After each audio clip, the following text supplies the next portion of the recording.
Hello guys, in today's video I'm going to show you how to turn on confirm edit on release in Fortnite. First of all, you want to go to the settings, so click on the profile icon and click on this gear. Then you're going to click the fourth button, which is a controller with a gear icon, which is game options.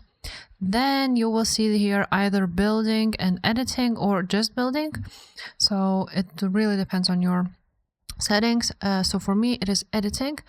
Now, if I would choose simple edit, now auto confirms have basically disappeared. So as you can see, you can edit a building piece by pressing edit input once.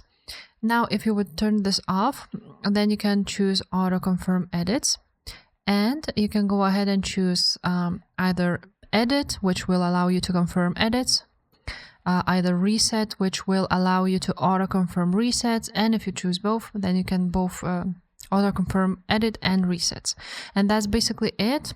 So if then you're gonna press apply, and that's it. If this video was helpful, make sure to subscribe, and I will see you next time. Bye.